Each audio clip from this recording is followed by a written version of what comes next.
and welcome to Season 2 of Halfwits and Failed Crits. I have with me the returning crew from Season 1, Kylie.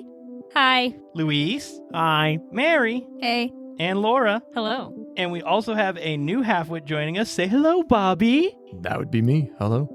So, along with the addition of new player, we're going to be playing a new game system. It's called Stars Without Number by Kevin Crawford, a science fiction role-playing game that sets our players in a sandbox of a star sector where, as we'll probably find out fast, anything's possible. This is one of the reasons I was so drawn to Stars Without Number, and there's a huge emphasis on the GM creating a world and letting the players determine nearly all of the events. So it's going to be crazy. We played a prequel game of this already, which I'm not sure if it's going to be uploaded before this or after as like a bonus thing, but it's very player determined. I have to improv a lot of what you guys respond to. We're going to destroy your world pretty much is what's going to happen. Good thing I made many of them. All right, so to quickly talk about Stars Without Number, they have a history that they give, and I think that'll be good to start out with.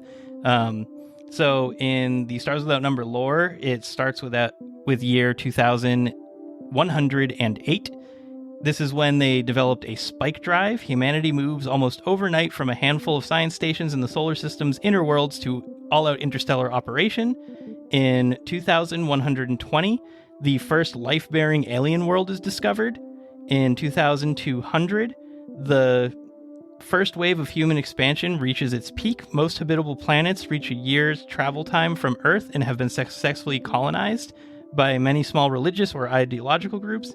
The Terran nations, which are the people who expand from Earth, begin to forbid further explanation for fear of being unable to maintain control over the world of colonies in such distances.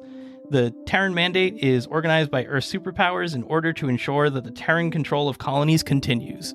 In 2240, metadimensional extroversion syndrome becomes popular. Not popular. It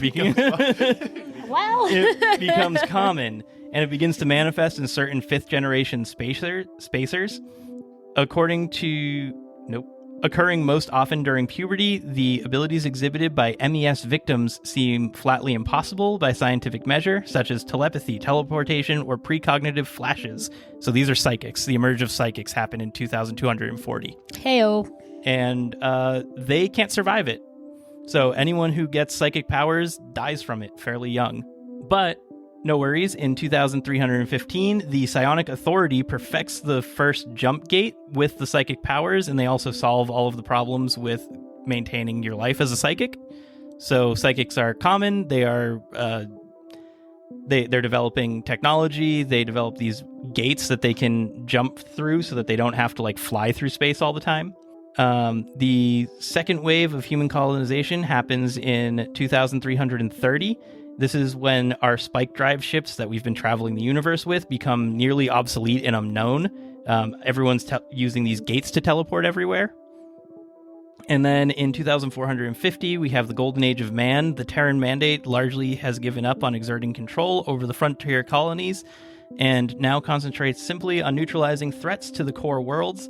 Every description of human civilization and ideology can be found somewhere in the human space, and cultures experiment with new forms of social organization. Sci-tech supplements normal technology and produce enormous abundance for even the poorest of worlds that have access to core technology. So at this point, everyone has psychic technology. No one's using old stuff anymore. And then in 2665, the Scream happens. This is important to just playing Stars Without Number in general, as Lewis is just melding screams over there. So the Scream knocks out everyone's ability to use psychic powers. Just straight up eliminates psychic powers from the universe.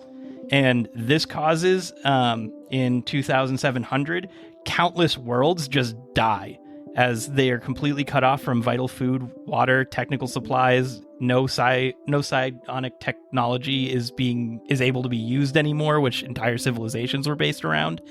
And a lot of the universe dies from this. In just 10 years later, in 2710, the last of the easily salvaged remnants of the Terran mandates pre-tech begin to wear up or become used up. So all technology at this point is completely gone, because anything that wasn't using psychic technology was already old, and it's wearing out now that they're trying to scavenge and use it.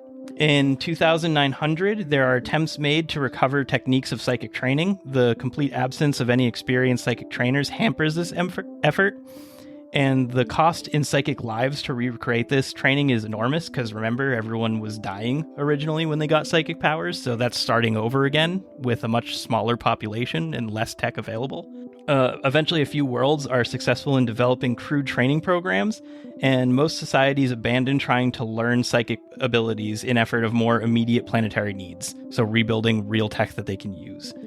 In 3150, stellar unions start to form around the strongest worlds. Exploration continues with the recreation of spike drives, and often this happens in the hands of small traders and scouting crews who are willing to risk it all for a chance to open a route to an unplundered tomb world. Warfare erupts between unions, contesting control over lost worlds and space installations, and that's when we zoom ahead another 50 years to 3200, which is the present day. So that is how the Stars Without Number world is set up. Okay, so now I'm going to talk a little bit about how we generated worlds. I've been doing this for the last 2 years, trying to slowly set up this game. It was originally just going to be a one-shot, and then I'm like, no, this is going to be our new campaign when we're done with our D&D game. So pretty much Stars Without Number just has tons of tables where it's really easy random generation, and I rolled to see how big our grid was going to be, which it turned out to be a 19 by 19 grid for our star sector. So I rolled to see how many factions there were, and we had 7 factions. Then I rolled to see how many systems were in each of them. There are 4, 5, 8, 9, 12, 14, 18. There are 18 star systems in our sector. And then I rolled for each of those star systems to see how many planets surrounded them, which I won't go over that. There's a bunch of them. Most of them are between 6 and 10. One other thing that we're doing with these factions is I adopted some rules from The Sprawl by Hamish Cameron. They used, or not necessarily adopted rules, but I got inspiration from one of their mechanics, which was they had doomsday clocks. And I thought that would be really fun for us to do, to decide, make it more player controlled as to how events happen. So each of these major factions is going to have a doomsday clock, and when they hit their doomsday, then it's almost like the campaign ends kind of a thing. It's going to be really hard for these factions to hit their doomsdays, but to make the doomsday clocks more prevalent, I also have 3 minor factions for every major faction. So there's a lot of minor factions. When they hit their doomsdays, which will be a lot easier, it's going to essentially be like boss battles or boss encounters. So it'll be like big peak moments in the story. Are the clocks that we had in the prologue continuing in this campaign, or are they different? The prologue campaign influenced some decisions that I made with starting this campaign, but they're not staying. All the clocks are reset because the clocks are very specific to the party. Yeah. So you guys aren't the same people anymore. Yeah. Okay, yeah. Gotcha. And we don't have alignments, right? In these characters? No, there's no such thing as alignments in Stars Without Number. Refreshing. Yeah, not to be locked into, I need to act this way. You can act really however you want. You don't have to worry about what your character's thoughts might be. Yeah. So it's pretty much you are pretending like you are the person in space. I would like to set off everyone's doomsday clock. Good. You'll probably succeed. All right, so now I'm going to tell you guys something or tell the listeners and you something new. There's an 8th faction that is completely secret, and you guys will never know what's happening with them. Well, I'm going to roll to know. Well, you don't. Look at that, 20. Oh, I guess that's a thing to talk about to people who are unfamiliar with Stars Without Number, is a lot of the skills are rolled with 2d6, and there's not there are classes and backgrounds, but you're not restricted like you are in Dungeons and Dragons. Anyone can get any skill that they want, which is fun. Yeah, it's neat. It allows you to really diversify your characters a bit. Or everyone ends up exactly the same. Yes, with administrator. Everyone had administrator. I I didn't write that down on mine. I thought we did, though. No, I think Jonathan let us re-roll it if we got it because we all rolled administrative. But just now gonna be- no one has it, right? No, I have it. Okay. Yeah, no, it was just going to be a game of clerks. Listen, don't dig on the clerks of the world. It's literally all I do. I'm a glorified clerk, so. All right, so at this point, we're going to start talking about our player-generated worlds. So I made all of like the number of worlds and what worlds were controlled by what factions and all that kind of stuff, but I didn't make the details for all of the worlds. I only made the details for a few of the worlds. A lot of during this play, we're going to actually come up with the worlds together, which I think will be a lot of fun. So does anyone want to start? Because we had some people already make their worlds, and then we're going to make some worlds together like live right now. Does anyone want to start with their world that they've made? I do. Okay. This is the world. I made a little picture. We can put it on Oh, good the lord. website. Oh, pretty. Okay, I thought like there was like a template that we needed to. Bobby, came up you with didn't something. make No. the image of your planet, Mary Bobby? just went above Not and as beyond. good as I her. did this months ago, but I was really, really into it. So my planet is N15-03-31 called Urikstrana, if I'm pronouncing that correctly. And it's in the Niloyan Immaculate Regency. What are we calling that? Sector? That's the faction. That's a part of. Faction. So the terminology associated with this planet is prison planet and forbidden technology, which is why I picked it because it seems really cool. The prime species is Niloyans. And basically what I envisioned for this planet is that it's really dark and dank. Dank. Prison Dank. planet. It's a dank planet. Yeah, like a prison planet. But the prison itself is full of corruption, and the forbidden technology is typically made and sold on some kind of black market by the prisoners in the prison, Like a typical while prison. the wardens are getting some kind of cut, and the leadership in the prison is getting some kind of cut. And then the people outside the prison who aren't in prison but like work in the area or like live on the planet are kind of just like, not like slaves, but like the people who rule the planet are the people in the prisons, whether they're the prisoners themselves or the prison wardens, if that makes sense. Yeah, that makes sense. Just a little bit of background on the Niloyan Immaculate Regency is when I rolled for the factions, because I pretty much rolled for everything. It's all randomly generated with the exception of like some with the names that I made up. They're a eugenics cult. So they absolutely could be slave prisoners. Yeah, so I guess as far as character interaction with this planet, I kind of thought it could be a place where our characters or anyone else goes to get some of this forbidden technology, but they have to navigate through the corruption and the politics of the prison planet itself and the dangerous aspect of the terrain in the prison. Like I'm thinking like deep space wilderness type atmosphere on Yeah. this planet, like dark and dirty and gross. I'm trying to Good. think of a movie to compare it to, but I can't. Cool. Yeah. Do you have any like specific enemies in mind? Because when so Stars Without Number has a table that it gives you for like trying to generate some of this stuff. Yeah, and so I picked a couple things. Yeah, I was just. I Gonna don't say know what if I they could are. do more than one. So for the forbidden tech side of the tag, there's a list of things. So I picked friend and thing. Oh, you're So- supposed to pick something from all of them. Oh, I Yep. didn't know that. That's fine. Each descriptor for your planet, each tag for your planet comes with recommendations for deciding a friend, an enemy, a conflict, a technology, and a place.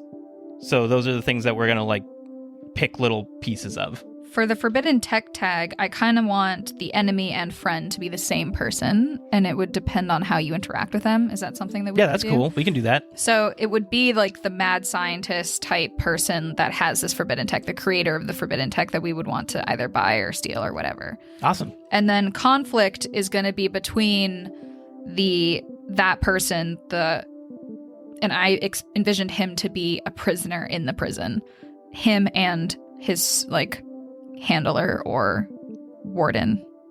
in that prison particularly. Thing is the actual tech itself. Whatever it is that we need, I can make it up. We can come back to that. And then place is that deep dark prison. And then prison planet is kind of just going to be the same, but I can put the enemy particularly as like the leader of the prison, like the most corrupt guy at the top, like knowing everything that's going on. And then friend could be just a very generalized person that we would run into, like a caretaker of the prison, or even someone outside the prison, or someone at like a port on the planet. And then the conflict for this tag is one of the ones that's written is like gangs have metamorphosed into the government, basically. Cool. Who wants to go next with their planet? Me. Laura. So my planet is in the sovereignty of the Quetzalcoatl. Quetzalonia.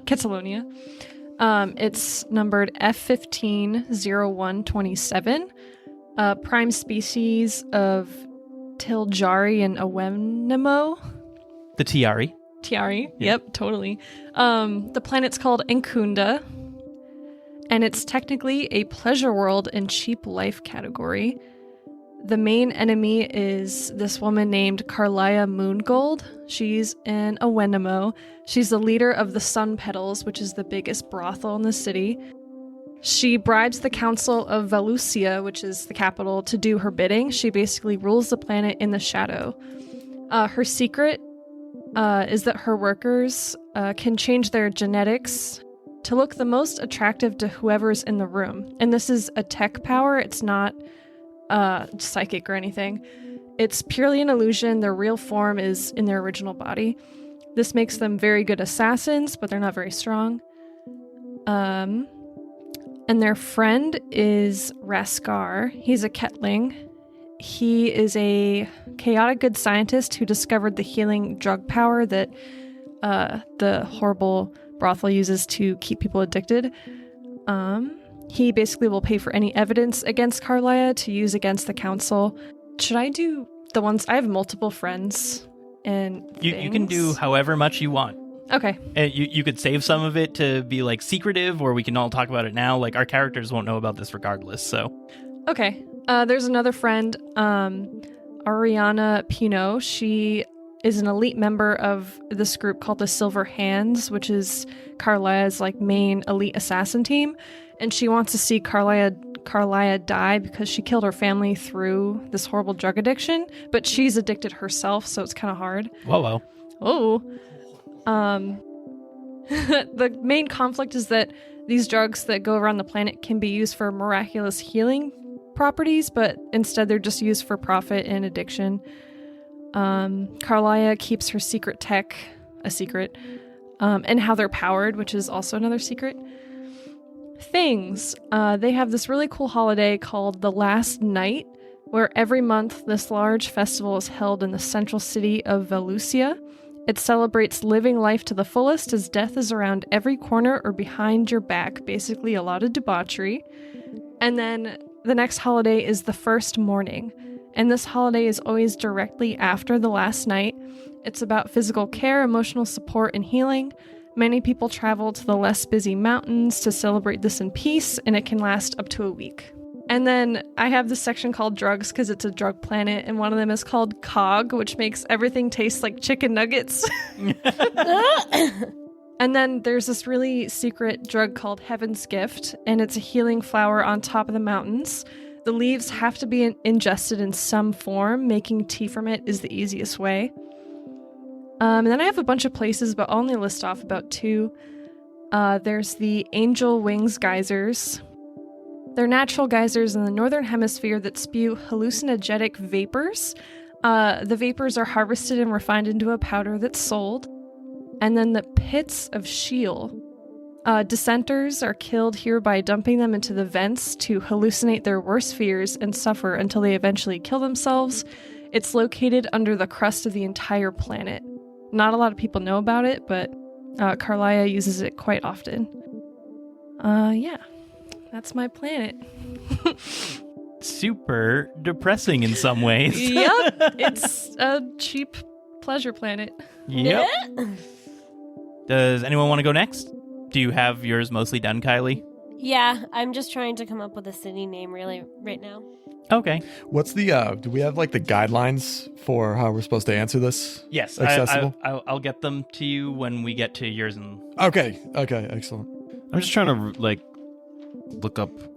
So like I looked up the world tag, right? Yep. Unbreaked AI. And then it has a couple of different categories: E, F, C, T, P. What is that? Enemy, friend. Conflict, Is that what that is? tech, conflict, place. tech, and place. Okay. Yeah. And then I can just either like rattle those off because that's part of the planet, or I choose one of the two or both. Yeah, you can pick some of those. You Or can make up some your own combination things. thereof or Yeah. whatever. Like, I kind of combined some of them. I can go next if you're still thinking about it. Mhm. I came up with a city name. Yeah, yours is pretty much done. So we'll make Luis's and Bobby's at the same, or we'll make one of theirs and then move on to the next after. All right. So I had A110554, which is Pilokoshi. Yep. Okay.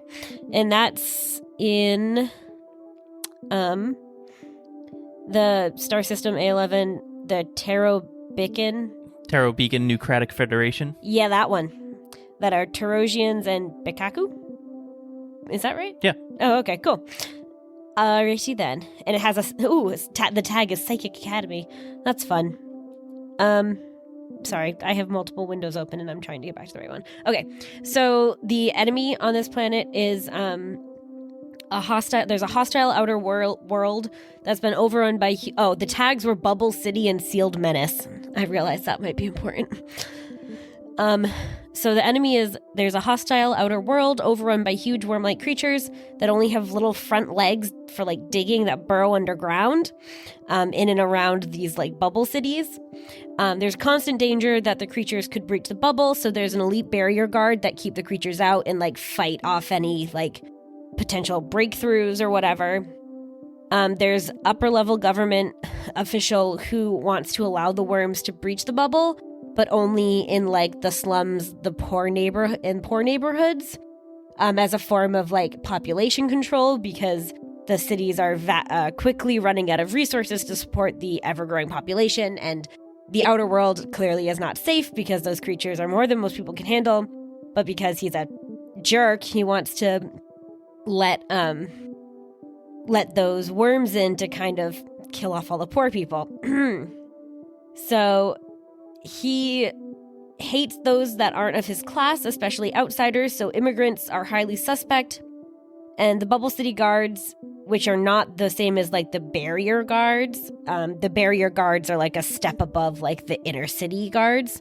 So like if it were like a hierarchy, they'd be like the elite of the elite, whereas the city are like the beat cops kind of thing.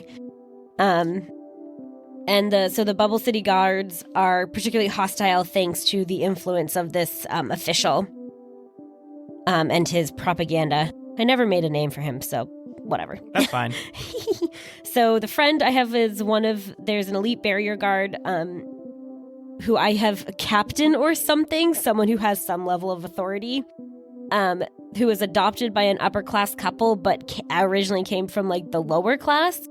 But he was adopted because they couldn't have children, and he dislikes the oppressive regime inside the bubble and is kind of like trying to figure out how to fight back in a way. The conflict is there's a rising anti-government upper-class sentiment in the significantly larger, poorer population. Sickness and overpopulation have been putting significant strain on the Bubble City resources. There's a simmering resentment that's come to a head when this government official announces his new plan that one day a year the barrier to the outer city will be dropped in like certain places, like little entryways almost, to enable the worms to come in and like depopulate the city. Kind of think like the Purge a little bit. So our friend, this captain, and some other elite guards are devising a plan to stop him. The tech is that the the city official has the like codes to raise and drop the bubble in certain areas, and he, despite the fact that he's saying that it'll be equal and like evenly dispersed, he fully intends to only drop the bubble in the areas that'll affect the slums. And then place, I don't remember exactly what it has, but I have the like capital city as Lareth. Okay, I couldn't remember what place. that's fine. Cool. So, Is that everything? yoop. All right, so which one of you guys wants to make your planet first, Luis or Bobby? I'll do it. Bobby, what are the tags on your planet? Do you remember? So I have a star system. It's G11. Star system G11. Is that correct? Probably it's like G11 O something O something. Yeah, I have G11 04 33. Good. The planet's name is Guratif. Yep. Guratif. Yeah, Guratif. Okay. And it's a planet of cyber communists and hatred. Oh, awesome. So I'll open up cyber communist first. Or do you want to start with cyber communist or hatred? Cyber communist is Okay, well, a good place Those to are start. your two tags. I'm not cyber surprised at communist all. and That's what you hatred. picked. Yeah. That's fully what I expected from you, to be honest. Cyber communist and hatred. I'll read out what the cyber communist. I'll read everything that has to do with cyber communist, and then we can workshop what we want it to be. Okay, yeah. All right, so the cyber communist tag is on this world, communism actually works thanks to pre-tech computing devices and greater or lesser amounts of psychic precognition. Central planning nodes direct all production and employment on the world. Citizens in good standing have access to ample amounts of material goods for all needs and many wants. Instead of strife over wealth, conflicts are up over political control, cultural precepts, control over planning nodes. Many cyber-communist worlds show a considerable bias towards private interests of those who run the planning nodes. So we have enemies are an embittered rebel against perceived unfairness, an off-world saboteur, or an aspiring Stalin figure. It actually says Stalin right there. Wow. I didn't read it. Wow. Yep. The friends are idealistic planning node technicians, cynical anti-corruption cops, or precognitive economists. The conflicts are pre-tech planning computers are breaking down. The planning only works because the locals have been mentally or physically altered, or the planning computers can't handle the increase in population within the system. The tech or thing are the planning node computers, the wildly destabilizing commodity that cannot be factored into plans, or a tremendous store of valuables made by an accident. And the places are humming factories, apartment blocks of perfectly equal flats, or mass demonstrations of unity. So you can make up your own things as well. Those are just what the book suggests that you go towards. Oh, okay. Yep. Okay, cool. So cool. you can completely ignore that if you want. Oh, I'm gonna ignore all of it. Awesome. I'm just gonna sit up because my old back, it's not what it used to be. So old. You should work out more. I know. All right. So can we just actually start from the top and go down the list of what you need? And we I can need- get you to it. We need enemies for your cyber communists. Enemies. So I like the idea of like unhappy people who want to try to like end the communist regime and change the planet Yep. to become something that it's not currently. So Okay. more capitalistic, more free market. Trying to overthrow the system. I think that would be a really, really good part of that. Cool. That's a good enemy. Yeah. And what's next? Next are friends. Friends to my character or friends to the planet? Whichever you would like. I think in general this is worded as like enemies of the PCs, friends of the PCs, like people who will aid or. Oh, I see. But it also doesn't have to be that way, because depending on how you guys play, like the enemies, the antagonists might actually be the protagonists, depending on how you guys play the game. Yeah. Well, I think that if you are on the side of communism, I think that the military, the state military, is going to be a friend. Yep. I think the comrades, the common man, is going to be a friend too. So pretty much everything's your friend except for the insurrectionists that want to overthrow the government. Okay, good. So it's kind of like everyone has each other's back against the people who are trying to deviate. Communism isn't bad. Communism isn't bad. The people that want to overthrow the government, they're bad. So that's kind of what happens on this world. Perfect. Because communism works on this world, so you can't Yes. say communism is bad. The description does say, on this world, communism actually works. And people aren't slaves. It's a good thing. You just can't own stuff. Yep. Anyways. All right, so now we have a conflict. Okay. So with the rise in popularity of people trying to overthrow the government and on it, like maybe push out the old way of thinking of communism, there is creating a very large divide amongst the population. Although that the resistance faction is smaller, it's on the smaller side. They're more terroristic.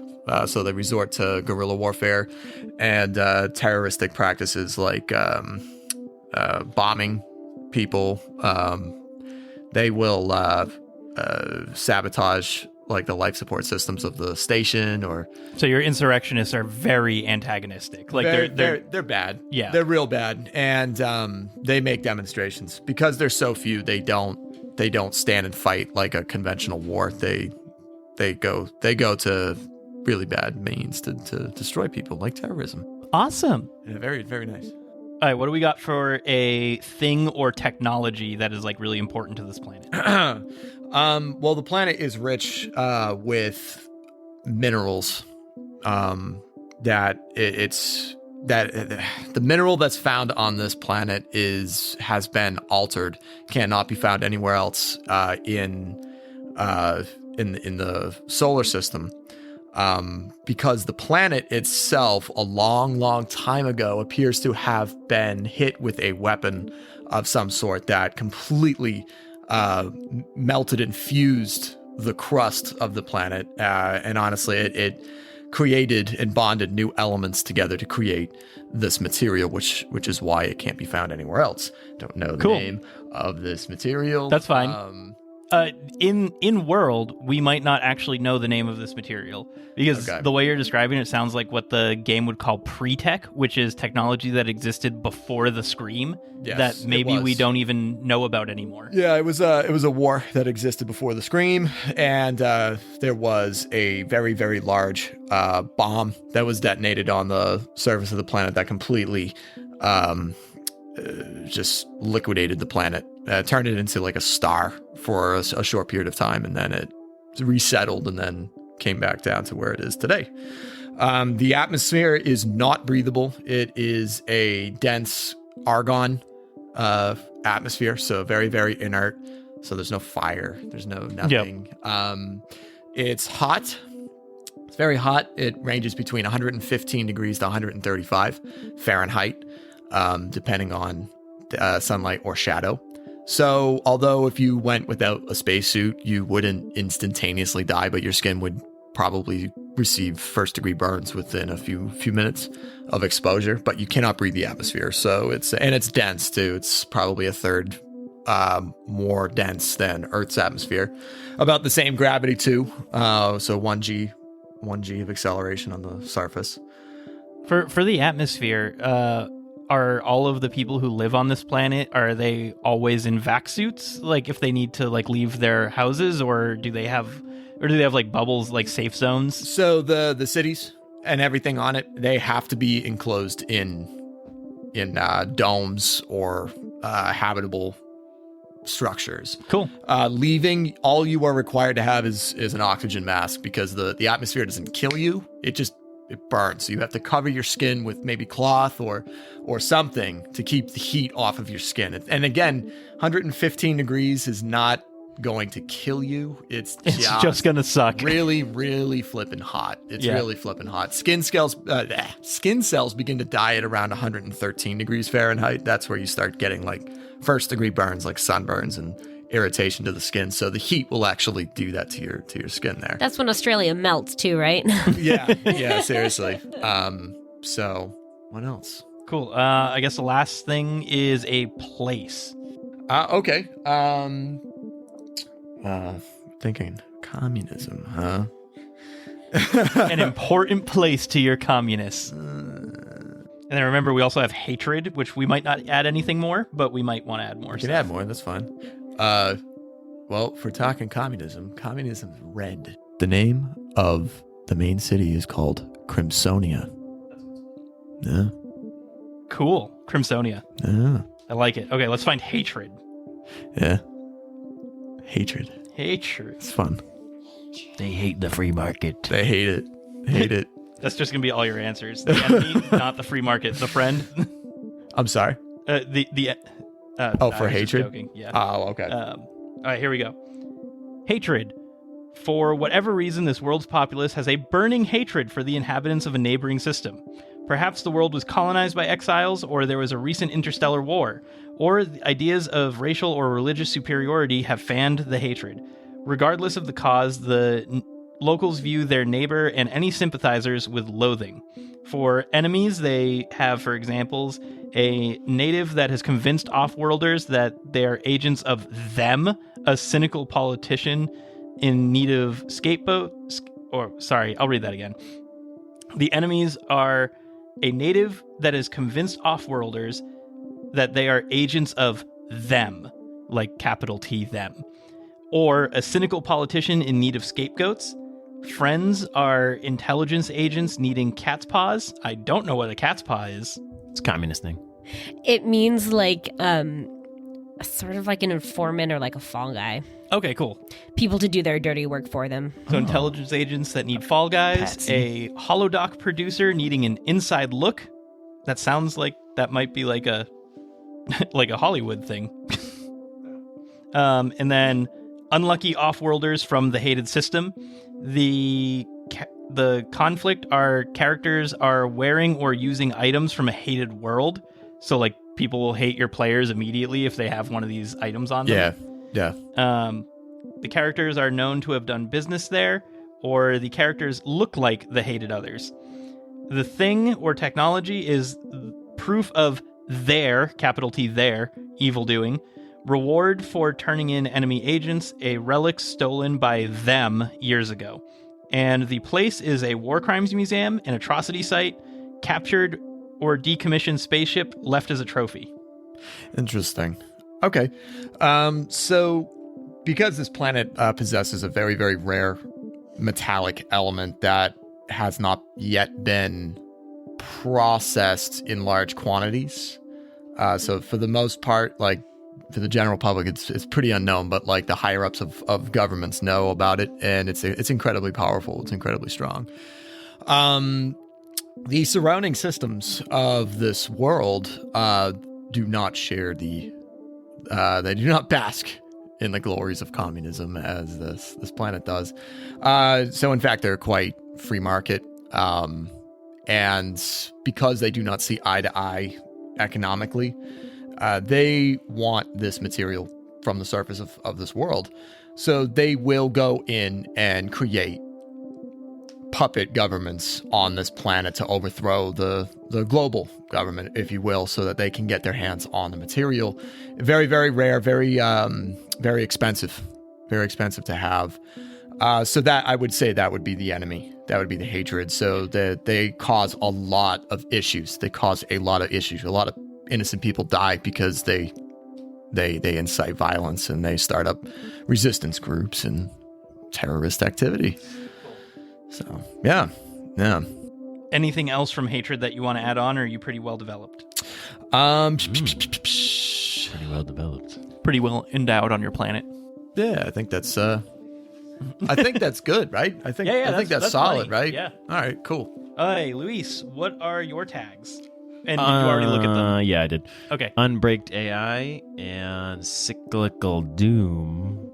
Which is super cool. I when I rolled for all of them, I was so happy that those two got combined. Yeah. It sounds so cool.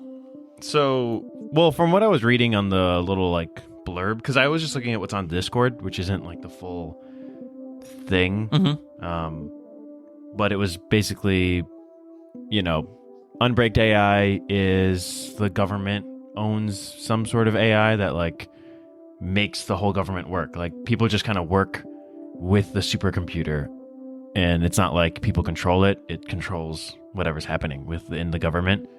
But then Cyclical Doom was,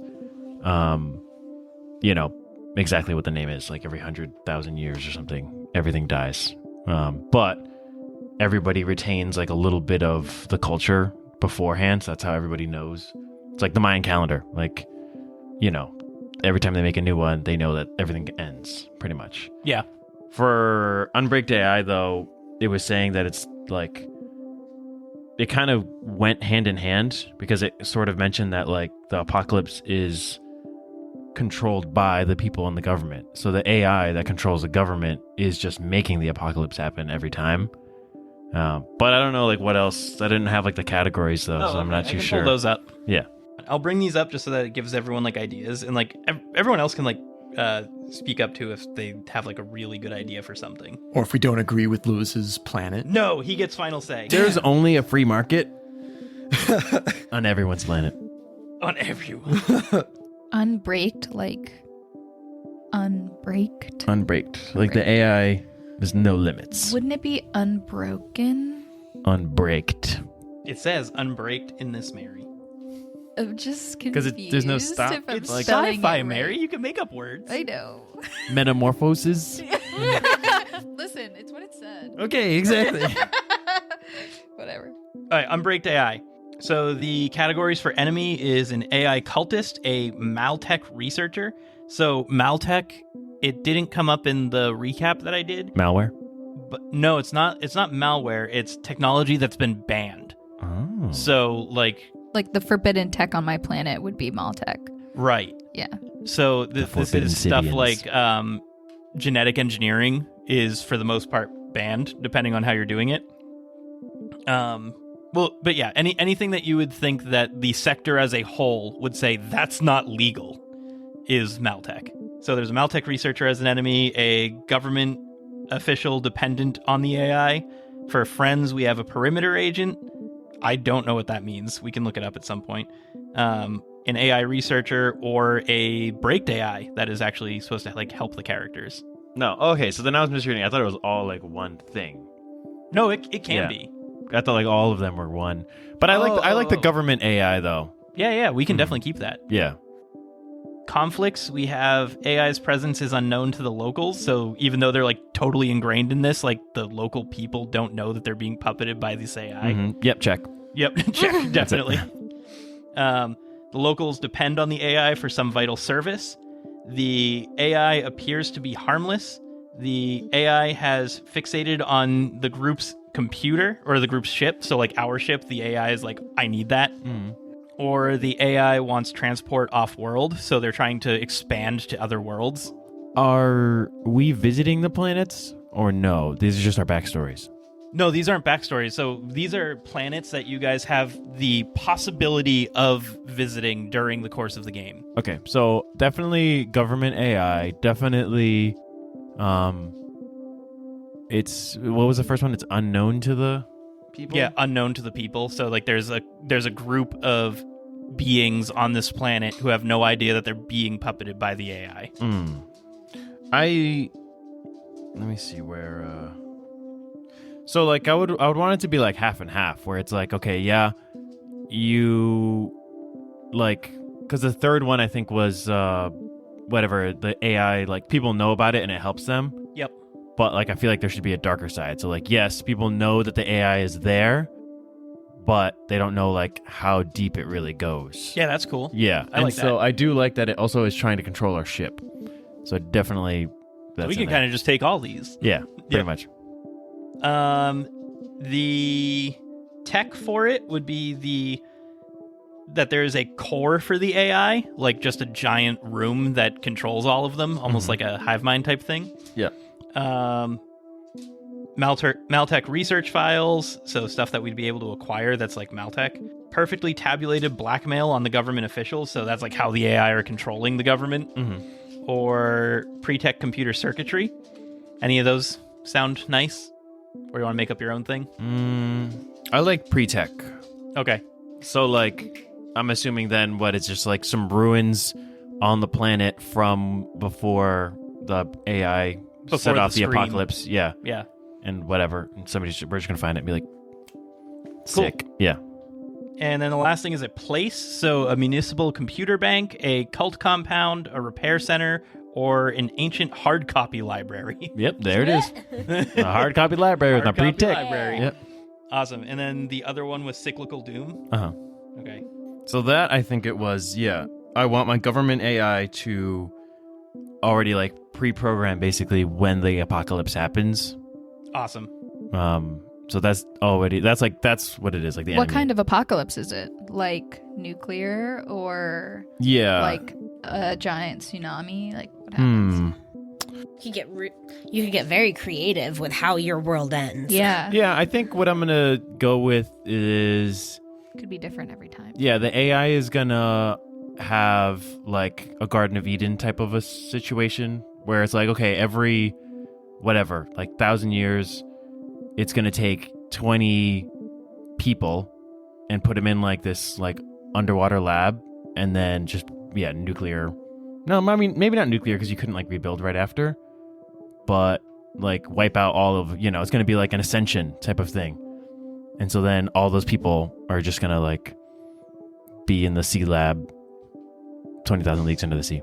Cool. And I mean, like, when we get to this planet, we can decide how the AI kills everyone. Like that could Or be how something far fun. away we are from the apocalypse. Right. Yeah, because I would like that. I think that's a good apocalypse scenario. Like it's gonna take 20 people and then kill everybody else, but it's not gonna be like a slaughtering. Like everyone's gonna be like, yep, drink the Kool-Aid because this is what like we're supposed to do to ascend and peacefully. But the AI is just like manipulating everybody and killing everybody. Yeah. They're not actually ascending anywhere. It's just they're controlling the population and starting over again. Yeah, exactly. Cool. I like that. I don't think we actually have to go through these because I think that's pretty well fleshed out unless you want to read some of these. No, I think that was like the cyclical doom is like pretty on the nose. Yeah. Yeah. And we're not like my character's not from this planet, right? No. Or are they? Yeah, okay. We just I mean, the prequel, I'm not sure if everyone's heard it at this point by the time we publish it again, but something that happened in the prequel was at the end of like this very catastrophic battle, there were children that got abducted to a certain planet. Of the corn. Children of the corn. So there were children that got abducted to a planet. So all of our characters are going to be children who were abducted there at the end of our prequel battle. So if you wanted your character to be from that planet, that's fine. Yeah, because it wouldn't be common. Like you're playing a Tihari. Mm-hmm. It wouldn't be common for a Tihari to be from that area. Mm-hmm. I think they're on that section is on the south end of the sector, and the Tihari are from the north. Yeah. So you would have stood out if you were a Tihari in that planet, but I wouldn't say it's impossible. Okay. Nah, I don't have to be from there. Could be from my planet. Yeah. Mm. I'm from there. Cool. So that's all the planets that we're going to talk about today. I have some that are made, and then there's a bunch of them that are still empty. Like they have world tags, but we haven't really fleshed them out yet. That's going to happen like as we play. All right, so now I'll talk about the playable races or species. So you heard us talk about them kind of intermittently throughout the whole thing, but we'll go through them just as yeah, so anyways, Stars Without Number is intended to be a human-only game, but that didn't seem like too much fun, so we decided to make a bunch of different alien species. So one thing to note is that the Stars Without Number does have a transhuman campaign, but I didn't really want to give any of these species like a huge leg up on something else, or me have to like try and balance their mechanics. So mechanically, no species is different than another. Flavor-wise, the species have tons of differences. So it's a lot about how these guys want to end up playing their characters or how I play the NPCs and stuff like that. So the rule of thumb that I'm going with is that all of these species evolved in a way that makes them kind of equally suited for survival. Not necessarily, so like mechanically they're the same, but however they got there, however we want to make the flavor. And if we do have something of flavor that does give someone a mechanical advantage, we all kind of have to agree that that really is what we want to happen with the story. I don't think it'll happen much, but just in case. So I also want to clarify that I did assign real-world ethnicities / nationalities to these species as I was creating them to help me get a sense of the flavor I wanted for their society, places, traditions, names, etc. It's not indicative of every individual that is of that species, just a guideline just to help me create these worlds and characters. If any listeners have suggestions on a culture that they're part of, that they want to be part of the campaign, or if they're part of that nationality or ethnicity, let us know. Send us an email. And like, if you have like traditions that you kind of want to see morph into our game, like, heck yeah, we'll do that. Yeah. Heck yeah. Heck yeah. Give us your culture. Inclusion. I like how one of us says inclusion, one of us says appropriation. All right, so one quick reference. One Wef quick wins. Reference. Wow. One quick reference before I dive into this. When you're picturing what I'm reading, all of these species Have huge are dongs. bipedal and have huge dongs. And What? I think we should explain what bipedal means. they walk on two legs. Thank you. Yes. For your benefit, Mary. No. Lies. So they are bipedal. They're generally human shaped. Like they generally have a human silhouette. None of these things are like bestial, just like purely bestial.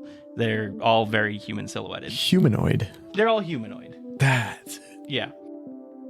So I'm going to start reading them off in order from them being most human to least human. I've got 3 groups of 3. So there's three very close to humans, 3 kind of human looking, and then there's 3 very alien species. So first up, we've got the Owenemo. They're almost indistinguishable from humans, and as far as historians know, they did not originate from Earth or the Terran Mandate. I wanted the Owenemo people to have a West/Central African vibe, and they are one of 2 major factions, or 2 major species, in the Sovereignties of Quetzalonia faction. Next up, we have the Mahalians. They are near humans that relied on minor cybernetic body augmentation to adapt and overcome in space. I was going for a Middle Eastern vibe with this species. They are the primary species of the Tawhide League, and Mary and Bobby are playing Mahalians. Ooh, Yeah. buddies. Yeah. You're a boy, right? I'm a boy. Okay. Oh my They gon' man. fuck. No. Aren't we children in this game? Yeah, so you guys are anywhere from 16 to 20. That's the age range that Okay, I so brought up. like sort of. So we go children. for So totally fuckable. So could. No. So almost legal. Well, in depends many on. places around the all world, gonna 14 is a go legal to age, prison. so... This is a gray area. Here, not legal, but Tread in lightly. somewhere like Japan, legal. We're also in space, so Yeah, that's true. What about the Japan. space police? Yeah. we can Yeah. yeah. 14. What are the space Yeah. rules here? Where's the They That's age why- on pay space? attention. That's why a lot of anime is like young. Yeah, I don't like that culture. So the last of the near humans are the Ketling. Oh. These I did not realize I was that close to human. So these people have modified themselves with animal DNA and bioengineering rather than cybernetics like the Mahalians did. Their minor augments have become part of their genes and now manifest with a different level of severity based on their dominant and recessive genes. So this could range from anyone just having cat-like features, like they're completely human, but like they have cat-like features, to someone that is nearly entirely a cat. So you can have any kind of variation between that. The mammalian DNA is the only type of DNA that was able to bond with humans, so Ketlings are only mammals. Like you won't see lizard or bird people or anything like that. Or crab people? Or crab. Stop it! people. I hate that. I don't know what this is in reference. Crab. It's a South Park reference, and Mary hates it. Crab people. Might be crab, might be people. Tastes like crab. Walk like people. Please stop. It makes me so uncomfortable. Ketlings are not crab people. Oh, okay. Yep. Glad we cleared that up. Explicitly, they are only mammals. Such a good song. So the Ketlings are based on Scandinavian culture, and they are the primary species of the Principality of Vatir. Kiley is playing a Ketling. Woo! Do you have a beaver tail? No, They're mammals. They could be a platypus. but I don't want to be. What are you? Cat. We'll get there. Oh, Kylie, I didn't wow. know you Yeah. were a furry. No, I just have a deep and abiding love for cats in my heart, and this is as close as I can get to having a cat. And is a furry. Oh. All right, so our next group of species are our human-similar species. The first ones we're going to go over are the Tahari. They look like their species evolved as amphibians. The vibe I was going for was that they were going to be from, like, Spanish regions. They are the second major species of the Sovereignties of Quetzalonia, and Luis is playing a Tahari. Yes. Good. I Fish am. person. I am. Next are the Tarosian. They're a species that evolved from avian creatures and avian life. I wanted them to have a northern Mediterranean feel, like Greek, Rome, stuff like that. Gonna be playing one of them? Nope, no one's playing one of them. Frickin' And they are brains. one of 2 species from the Taro Beacon Nucratic Federation. Taro Beacon. Yes. Because they're Bird birds. people. No, because of the Bikaku. What's that? Ooh. Luis thinks bukake every time I say that. I mean, it sounds like it. Sounds. I don't know what that means, so. Don't. No. Shall I explain? No, please don't. Not on the podcast. This is 18 plus. I don't want Yes, to it is. know. We marked this as explicit. Oh, thank God. Yeah. So we'll actually get to the Bikaku now. They're the Ooh. last of the... Ugh. I'm going to need to change their name because of you. Keep going. Don't stop. Do continue. Read it slower, please. Lastly, Oh, God, please don't. are the Bikaku. I quit the podcast. You're still in the marriage, so. So there are species that are insectoid. I base them on Eastern Asian culture, specifically going for like feudal Japan, and they are the second of the 2 species in the Taro Beacon Nucratic Federation. So the Taro is for the Tarosians, the Beacons for the Bikaku. Our last category are the straight up aliens. The most human of our aliens are the Noloyan. They're a silicate-based life form that looks very polished. They have 6 eyes aligned like the 6 dots on a die, a slitted nose, and a turtle-like mouth on a very human-looking head. They are based on Slavic countries, and they are the only species in the Noloyan Immaculate Regency. Because they're a eugenics cult. The Wyrcene are beings that are created almost digitally and have physical forms that extend from a technology plate that rests where the pectorals of a human would be. They are supposed to have a British feel, but as you will all find out, if I ever try to do a British accent, it will always devolve to bad Australian. So, True. the Wyrcene are the primary species of the Estolian technocracy. And last but not least are the Sudeg, the most alien in a sense, because I didn't actually assign a culture to them. I didn't want them to relate to humanity at all. They visually look like a mashup of plants and birds, and they are the primary species. Nope, they are now the only species in the Chivrak warlords faction. Laura is playing a Sudeg. I think their species took over the Indian sector now. Yeah, they destroyed the Kalima before we started recording this. The Kalima were another species that were supposed to share the Chivrak warlords, but no one picked them, and they were never part of the prequel, and I really liked the idea of having 3 groups of 3, and they were going to throw that off, so they got nixed. Womp. Rough, dude. Okay, so now we're going to move on to the party, so we can go around in a circle and everyone talk about their characters. Party? Yeah, party. Party? Party. Who wants to go first? If you guys don't pick who wants to read first, I'm just going to roll and find out. Yeah. Do that. Just roll. That sounds fun. Yeah. This is like a fun game. Make it as random as possible. Bobby gets to go first. So random. It was random. I rolled and then I assigned the number to the number Mike. Wow. So what do you want to know? Like, just like everything about my character? Yeah, just tell us about John Cole. John Tell us your life fucking story. Cole.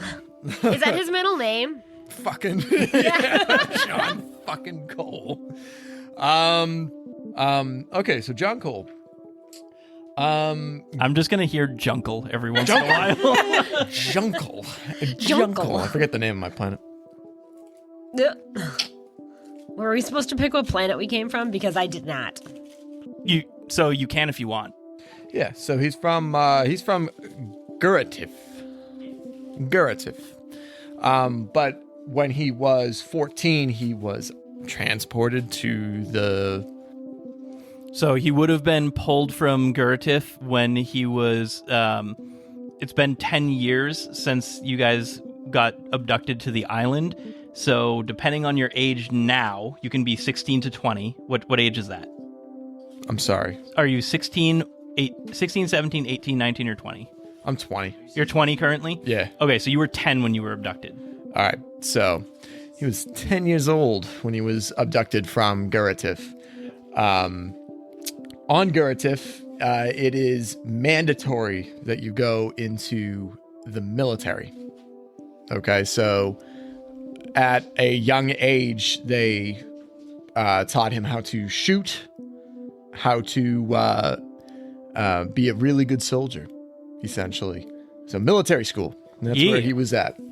And then he was taken and then brought to that new world with all the doors and stuff. Yeah, it's the one that all the children were on, and we will get to that soon. Yes. So if you have anything that you want to say about your time on the island, we're going to do that after everyone introduces. Yeah, I'm not going to go. Yeah, I wouldn't go any more past that. But he's pretty soft spoken. He's a really, really good soldier. He does what he's told by the right command, and he's a really good shot. Like a really, really, really good shot. Yeah, when we were making Bobby's character, he is really, a very, very dangerous person when it comes to combat. Yeah, that's Bobby all rolled I'll fairly say. well and put all of his effort into shooting. So don't fuck with John.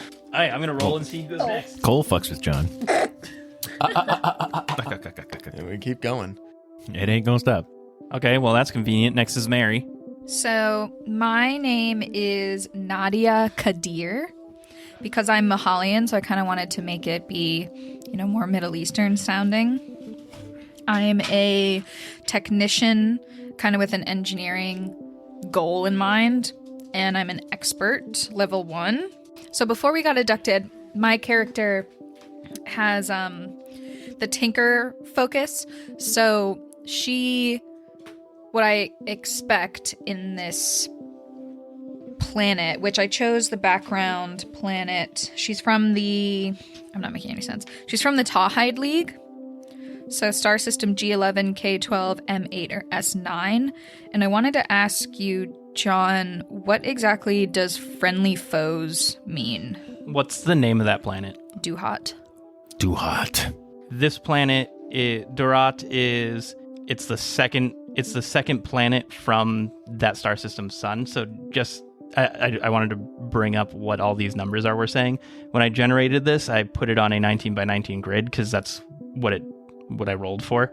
And basically it's set up like a battleship thing. So G is on the columns and the numbers are on, the numbers are columns, the rows are letters.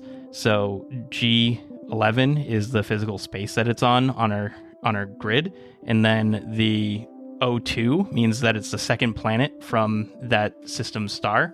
And then the last number was a random number that was associated with the tags, which is what you were just asking about. So what was it? Friendly foes. Friendly foes. So I'm just going to read the description, not all the tags that go along with it. Some hostile or malevolent cabal has a branch or sect in this world that is actually quite friendly towards outsiders. For whatever internal reason, they are willing to negotiate and deal honestly with strangers and appear to lack the worst impulses of their fellows. So they're from a very bad, we'll say, minor faction. There's a minor faction that is incredibly bad or violent or something like that, but they treat people on that planet very well. So I'll be I'm from that planet then. Yep. And basically, my dad was one of the former warriors of the second tag of that planet. And him and I used to do a lot of techie stuff together. So that kind of sparked my interest and eventually very high skill in tech and tinkering and engineering and that kind of background. Cool. And we were scooped up. How old is your character present day? You said between 16 and 20? Yep. 18. 18. So they were 8 years old when they got abducted. Yeah. Kylie. Okay. My character is Astrid Folstad. She's about 17. I have her being from Ket, which I think is the first planet in the Ketling system. She's a Ketling. Yep. Ket is the home planet of the Principality of Viter. Yeah, and the tags for it were rigid culture and nomads. Yep. So the reason I said she's about 17 is because I'm envisioning that maybe our particular like nomadic clan or like whatever don't celebrate birthdays in like a traditional kind of sense. Like you hit landmarks based off of like your growth and development. So like in our term, she'd be about 17, like almost an adult kind of thing. But in her cultural term, she would recognize herself as like nearly adult, but not an age particularly. Like everyone hits it at a different kind of point. She's on the edge of 17. Sure. Just like a white-winged dove. She's 16 going on 17. Cool. I guess I was thinking kind of, because Ketlings are like animal kind of. Yeah, combo-y. how much into the animal are you? Like percentage human to animal? I'm thinking like probably like 30% kind of. So like she has some like fuzzy ears and like a fluffy tail, but like not super feline like facial features and like that kind of thing. So she's not like a cat's cat? Right. No, Yeah. not a cat. No, like for description, yeah. Like, Right, yeah. not like- So like not cat from the movie Cat. Yeah. More like anime cat girl. Yeah, probably that's Yep. closer. I'm Okay. I'm honestly kind of thinking what's her name in Shield Hero? Reptalia. Oh, yeah, okay. a little Yeah. sort of Reptalia-esque. What yeah. animal are you mixed with? Cat? Cat. Okay. Oh, like snow leopard. Snow leopard. Okay. Yeah. You gonna be a red panda? Oh, just kidding, red panda. I was gonna say, Holy you could do shit, that. Yes, red panda. Okay. So you look like Red Panda? I look like a humanoid red panda. She's got red panda ears and a red panda tail. Yep, the big Aw. floofy tail. And like auburny reddish hair. Yeah. Yep. Fun. Doing that. I forgot to say that my character, because I'm a Mahalian, has the cybernetic Oh, type yeah. visual, and I know that it doesn't at this time have any like perks or anything, but the plan is to make it upgraded in the future. So I want her to have one eye that's cybernetic and one arm Cool. that's cybernetic for now. Yeah. Yeah, we can do that. Fun. So Cool. same. Yeah, it has to be the same thing with me because that's No, it can be any kind of cybernetic. So the Mahalians have like they originally they were more human-like and they had to adapt by implanting stuff into them.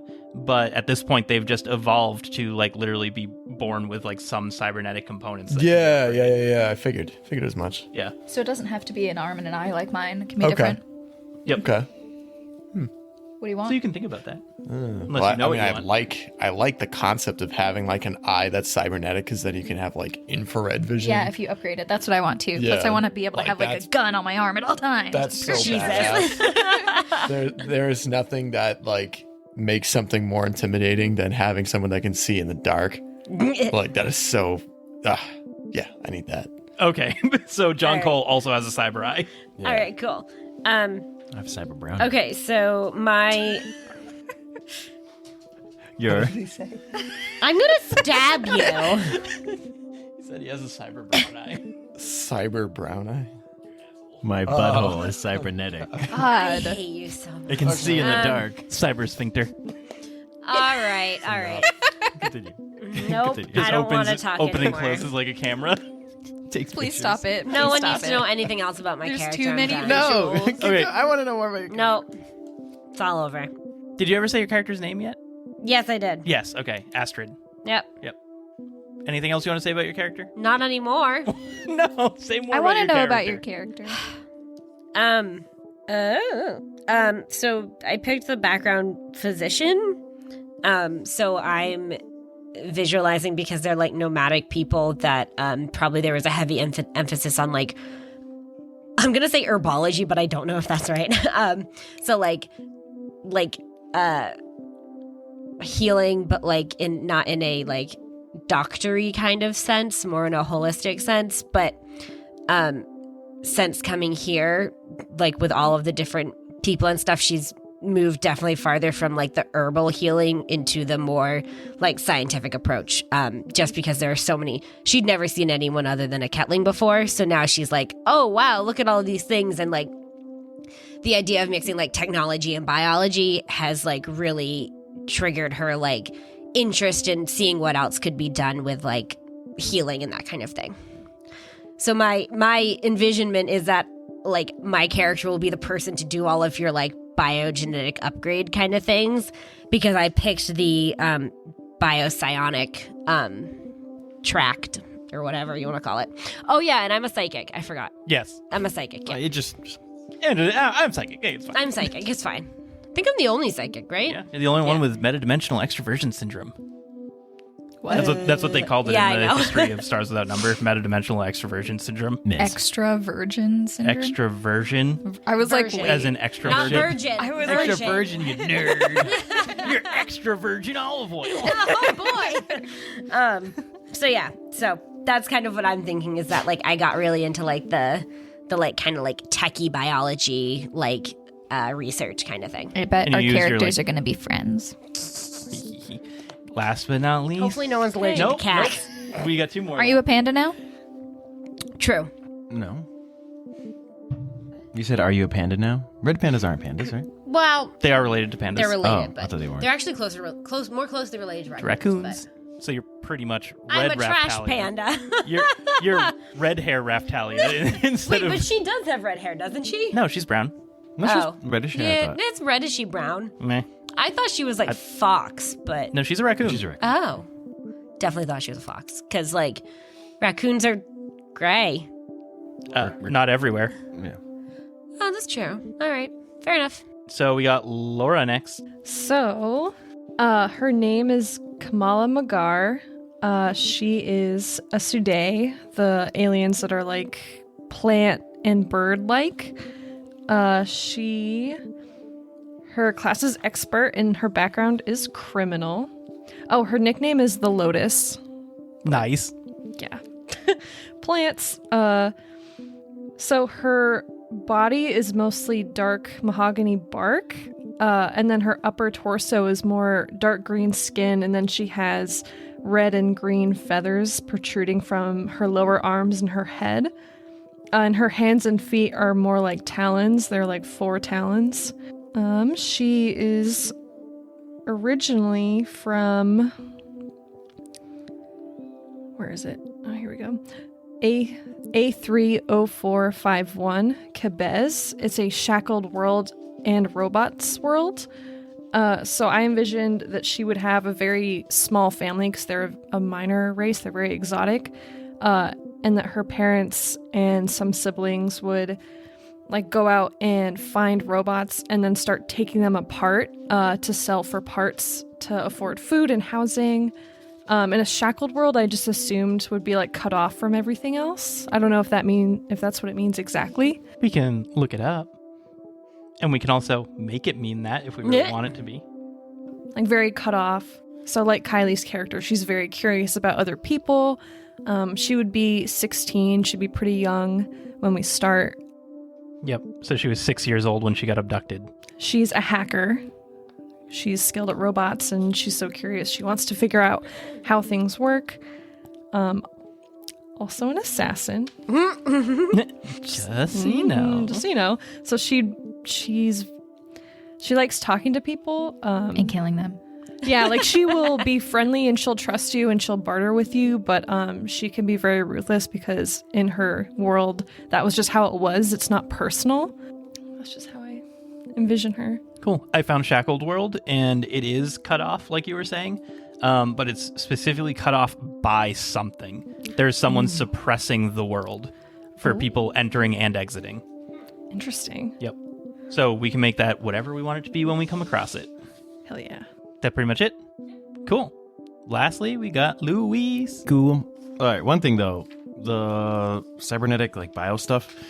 So like, what if in campaign like, can I lose a leg and you can like build the leg for me? Can we like do that, or is that like? She has a list of guess it would skills. Yeah, and currently my only skill is psychic training. Oh, that's because like with So my maybe at like a higher level. Yeah, okay. Maybe. But I'm just very concerned with my 1 hit point. So I'm like, okay. well, I only Same. have 3. So.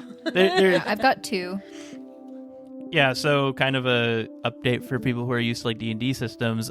This is very lethal. Stars Without Number, like for the prologue we played or prequel we played what is it? We played max level characters, level 10 characters, and the person who had the highest hit points was like 50, and like max level characters in D&D have multiple hundreds. So, and like the damage that you do in this game isn't all that different from D&D. So like, Yeah, like one shot, you're dead. yeah, combat is lethal. It starts you off very weak, very human. 1 hit point. Yeah. A nice stabbing might do you in. Yep. As long as you guys are on a world that has like technology, they have tech level specifications for worlds. I haven't assigned them to our planets yet, but like tech level 3 is like modern to us, so like real world modern. Tech level 4 is like pretty futuristic, and tech level 5 is like people who have been able to regain the pre-scream tech. Immortality. Yeah, stuff like that. Like really, really technological, like warp gates and stuff is tech level 5. Someone found the Technologic. Philosopher's Stone. Yeah. So most of the worlds that we're going to be interacting with are like tech level 4. And tech level 4 worlds would be able to give you like cybernetics and stuff. Like if you're about to die, like maybe they rip out an organ and replace it with something cyber. But that will, the way Stars Without Number works is stuff like that can give you permanent strain. So if you are saved by means like that, that can only happen so many times before your body physically can't handle that. Okay. Or you turn into like a machine. No, you'd just die. You wouldn't That'd be be able to cool. survive the surgery. Yeah. That'd be Is cool. there only- Can't be Terminator. Is there any way to increase your strain Yeah, so your strain without... is always... Well, I wasn't done yet. Without increasing constitution. I think as you level up, your strain may increase at times, but for the most part, it's related to your constitution. And there might be foci that increase your ability to retain strain. Okay. So Well, it'll be something to like look out for when we're leveling up and stuff. yeah. I was just curious. I didn't know like how that was whole thing was working. All right, so I play Mohan Wayu. So I'm a Tajari. Is it Tajari? Tihari. Tihari. Yeah. I'm from Pleasure Planet. Ooh. So I'm gonna say I'm 20 because that would mean I got abducted when I was 10. Called Pleasure Planet. No, it's called the Encantar or something like that. Enkunda. But Enkunda. everybody knows it as Pleasure Planet. Yep. Okay. I And love it. cheap life. PP. Oh boy. I am from the southern part of PP. So what is just a little like background, right? Yeah, whatever you want to talk about your character. Yeah, so I'm gonna say that when I was like 5 or 6, I got sold into a brothel, and I was like one of those tea serving boys, but not the kind. Never mind, I'm not gonna explain that. Not the good kind. Not the bad Not the kind. innocent kind. Yeah. So, but all of my skills are like authority and henchkeeper, stuff like that. So, I have a ton of charisma. That's like my main skill.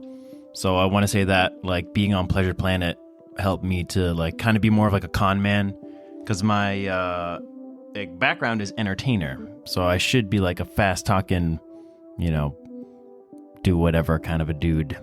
But I only have You're one like hit a point. bard. Yeah, exactly. That was like what my character was going for, but because this isn't D&D and there's no like bard class. Kind of D&D though. Well, it's a very different like in terms of like classes and stuff like Yeah. that, and like how you apply your skills, because you can get any skill. So like however you want to build your character is like Oh, how okay. this. Yeah, so I'm like, all right, I'm mostly a talker, so I'm probably not going to do too much combat, but I'll smooth talk my way out of situations. Yeah. You're Yaskier from The Witcher. Basically. Yeah, pretty much. Yeah. Yeah, so combat is lethal in Stars Without Number. Yeah. We're just going to say that. Combat is lethal. In like D&D, you guys play more like heroes at all times. It's not going to be like this. Like we might re-roll characters in this game. No. Yeah, that's why I'm like, Yeah. didn't want I to like focus my too much on like character. shooting and stuff. How is it going to happen? Like, let's say, for example, in this first game that we play, my character gets shot and I have 2 hit points and they You're do dead. 2 damage and I 0 and I die and I have 0 system strain. We will tackle that if it happens. Blah. Yep. Can you just tell me that I'll never lose my character? No, I cannot tell you that. Okay. That I could absolutely tell you that for D&D, that like you guys would only die if we decided that it was like really character and plot relevant that one of your characters died. Stars Without Numbers meaner. It's meaner than D&D. I like that though. Yeah, so like it adds a little bit, like you guys got to actually kind of Roleplay. because if you don't, someone might whip out a gun, and if someone pulls out a gun and John Cole over there doesn't immediately murk them, Well, then I have a lot of like notice though. yeah, Like I can preemptively know like when Right. people are gonna do stupid shit. Pocket sand. fucking same. Just Yeah. just stick next to John Cole. He'll take care of you. Yeah, so just know it's this game's lethal, and I'm like, I have a plan already for when the first person dies. I have a plan for that because it's probably gonna be a when, not an if. So just know that I have stuff in my head. How Oh, old no. is your character, Bobby? 20. Okay. So we have 2 adults and 3 younger. How old is yours, Lewis? 20. 20. So there's 3 adults, yeah. I'm baby. What are you, 16? Yeah, and Yeah, I'm the the baby of this group too. Yep. You're just a little Aw. little like sapling tree. I just You're sprouted my shrubbery. flowers. I just got my flowers. You're blossoming. Oh, also, Oh God. the Zora race. I look like the Zora race, right? Yes. From Legend of Zelda. Really? Zelda, yeah. Really? Yeah, That's that's like cool. what my people look like. That's yeah. cool. Yeah, I they're like that. Fish people. I like that. Fish. Stop. No.